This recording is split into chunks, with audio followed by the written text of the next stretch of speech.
welcome to Diagnosis Dementia. My name is Gwen Griffin, and I'm a speech-language pathologist, and I'm here to talk about cognitive processes with you today, or cognitive impairments. First, I want to talk about what is cognition. And so the Oxford English Dictionary defines cognition as the mental action or processes of acquiring knowledge and understanding through thought, experience, and the senses. It's thinking, awareness, and knowledge. If you're still confused, cognition, simply put, is thought processing. When we think about dementia, we usually describe the areas of impairment in cognition. These areas are called cognitive processes, and there are about 8 or 9 cognitive processes that are very important for thinking and functioning in daily life. The most important, or the foundation of all the cognitive processes, is the process of arousal. So you can imagine if somebody cannot be woken up, then they really can't perform the functions of daily life. If somebody's in a constant vegetative state or pervasive vegetative state, there's somebody that cannot be woken up, and therefore they cannot attend and they can't participate in tasks. The second very important cognitive process and very pervasive and forms a foundation for all the other cognitive processes is the process of attention. Now, there are many, many different kinds of attention, and we experience so many different kinds of attention in our daily lives, and I'm going to go through some of these types of attention. So the following types of attention may break down in people with dementia. So the first one is what usually we think of attention, what attention seems like to all of us, is sustained attention. So how long can we pay attention to a certain stimulus?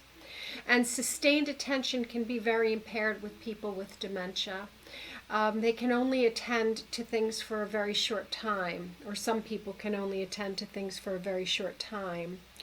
Let's say we use sustained attention if we're maybe watching a movie, or we are listening to a podcast or watching a video.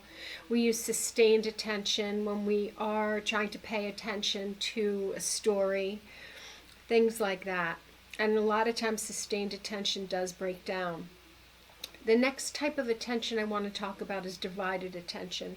That's the kind of attention that when two things are happening, we can divide our attention and pay attention to both. This is the kind of attention that needs to be intact if we are going to multitask, for instance. Sometimes that's a different type of attention which I'll be following through, but a lot of times it's paying attention to both things. Can I drive and talk on the phone at the same time? Usually not.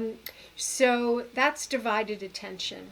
Another type of attention is called alternating attention.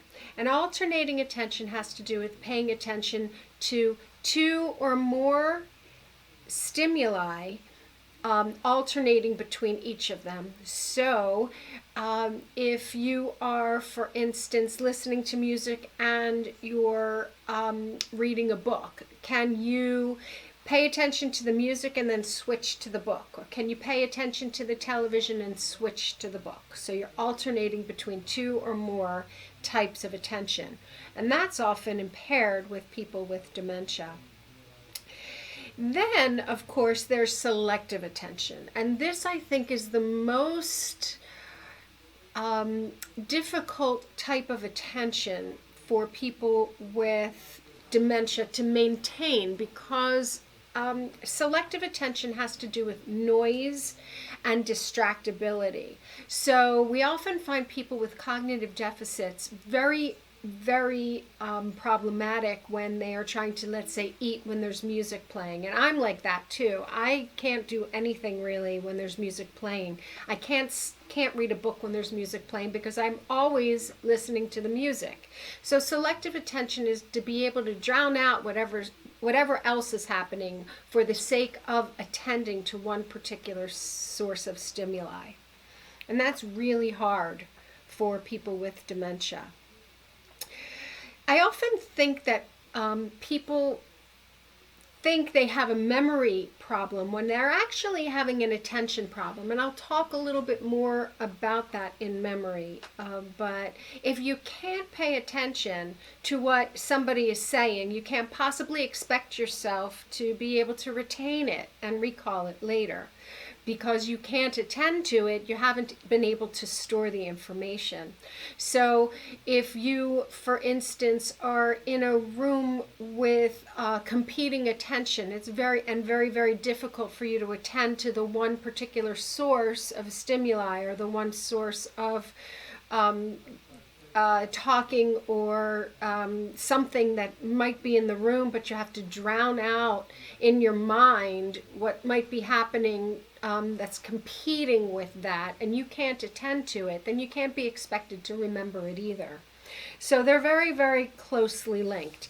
And that brings me to the third type of cognitive process that can be impaired, and that is memory. And memory, as I said, is very misunderstood. There are many different types of memory and subtypes of memory. And so I am going to talk about memory in a lot more detail in another video, but today we're just doing an overview. And in doing this overview, I want to tell you that memory can be, probably have heard of short-term memory and long-term memory. Well, short-term memory isn't just short-term memory. Short-term memory can be further broken down into immediate memory, which is to be able to speak back what you have just heard, such as maybe directions to a particular spot where somebody might have given you directions and you need to follow them, or you need to repeat back a phone number while writing it down, something like that. That's immediate memory recall. And then the next one would be a delayed recall. So that's if you can hang on to that for a certain amount of time, like something like directions. If you can't speak back immediately what somebody said, there's no possible way you can hold on to it for delayed memory. So if you have a problem with immediate memory, you're not going to get anything new. So then you have to go back and access the memory that you stored, and it has to do with how much time you can hold on to something. That's delayed auditory memory. And the other type of time-oriented memory is recent memory. And recent memory has to do with maybe events that you experienced, or something that might have happened yesterday, or what the doctor said 2 days ago. That's recent memory, and so all of those are considered short-term memory. There's another type of time-based memory, and that's called remote memory. And that's the type of memory that most people say, you know, I can remember my high school friends, or I can remember the street I lived on and my phone number from 40 years ago, but yet I can't remember what happened yesterday. And that is very confusing to some people, because you would think that the older memories are the memories that would get lost easier, but they're actually, we have to be able to attend and store new memories. And those old memories have been around for a long time. They've been held by the brain for a very long time. So it's not that counterintuitive. So a lot of times our patients who are cognitively impaired, they have their short-term memory impaired, and they have their long-term or remote memory intact. But those aren't the only type of memories. Those aren't the only type of memories that we can have. Time-based memories are not the only type of memories. We have perspective memory, which is the ability to plan, maybe to take your medicine or plan ahead. to remember what we have to do in the future. That's prospective memory. Another type of memory that people use all the time is working memory. It's the memory that has to do with solving problems, holding on to bits and pieces of information and going back and manipulating that information, for instance. Maybe working memory has to do with doing complex tasks around the house. And sometimes there's a breakdown in one area. Sometimes there's a breakdown in multiple areas of memory. And it takes a really good neurologist, speech language pathologist, people who've been working in this area for a while to actually identify the type of memory or memories that are impaired. So besides memory, there are other cognitive processes that are higher functioning. One is language. So language is exactly what it sounds like. It's the ability to comprehend language. It's a brain function, and it's an ability to comprehend what somebody is saying, and we can have deficits in complex areas or simple areas. There are difficulties in expressing oneself and communicating, and there are sometimes difficulties in comprehension for reading, which could also be an attention problem. And there are some different some different language deficits that are manifest in writing. So writing and expression often mimic each other, as comprehension and reading comprehension, or auditory comprehension and reading comprehension often mimic each other. So I often hear that people say that they can't remember words, and they believe that it's a memory problem, but it's actually not usually a memory problem. Sometimes it is, but usually it's a language-based problem. It's a problem accessing the words or the language that they need to communicate. Some people have attention problems and they lose their thought. They lose their ability to complete a sentence because they forgot what they were talking about, either because they're distracted by something, which is an attention deficit, or they have a memory problem that they forgot what they were going to say. So it's very, very complicated and all very much intertwined. The next group of cognitive processes would be considered higher level cognitive processes. These are the complex problem solving types of problems, and problem solving really does depend on people's ability to remember, to use language, and it can manifest in more complex problems, and it can manifest in simple everyday problems. Insight and judgment are a higher level cognitive process. That's the ability to understand the deficits or to understand a situation, to know one's strengths and one's weaknesses, and to make the proper judgments about how we want to interact in a certain situation, or what kind of doctor we might want to go to. Those are all insight and judgment processes. And then, of course, there's my favorite, executive function processes, which deficits in this area would affect someone's ability to plan and execute a plan or some sort of a task.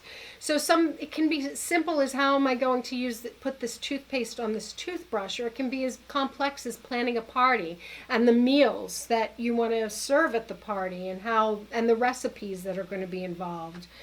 So that is a higher level executive function, but planning and organization can also affect, or executive function can also affect people at lower levels. One executive function that's very, very difficult to deal with is initiation deficits. You'll often see family members say, he doesn't want to do anything, and they're really upset because the patient doesn't want to do something, or they really can't initiate the task, is really what the problem is.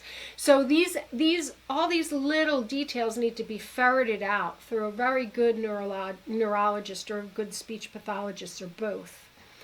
So these are areas of impairments can get abstract. They do require neurological testing to identify. You can go to a speech pathologist, you can go to a neurologist, but the larger question that I feel is so important is how are you functioning on a day-to-day basis? So are you taking your medication consistently? Are you planning your day consistently, or does somebody have to remind you that you have a doctor's appointment that day? Are you drinking enough fluids and remembering to eat properly?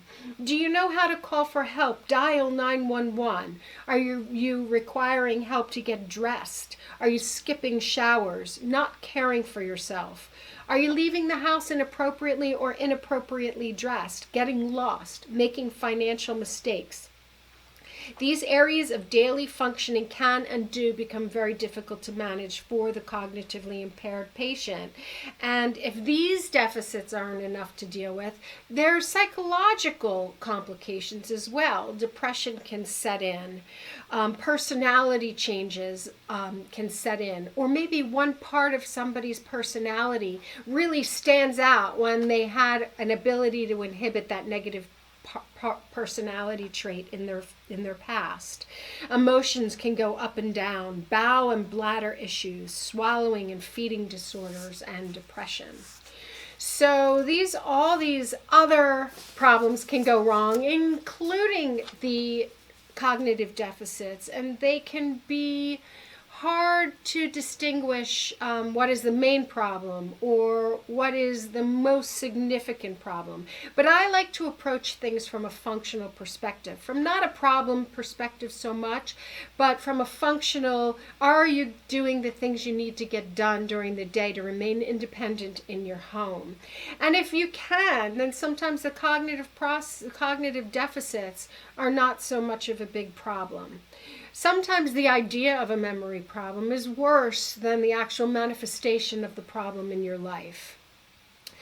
So I hope you enjoyed this video. Please click like and subscribe and comment in the section below so that you can help steer the ideas for the next videos, and I can answer some of your personal questions.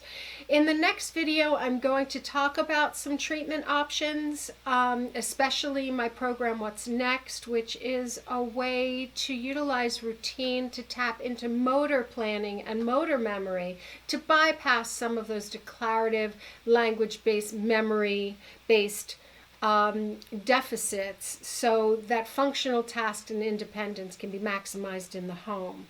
And some other treatment options as well. So again, please click like and subscribe, and I'll see you next time. Thanks for watching.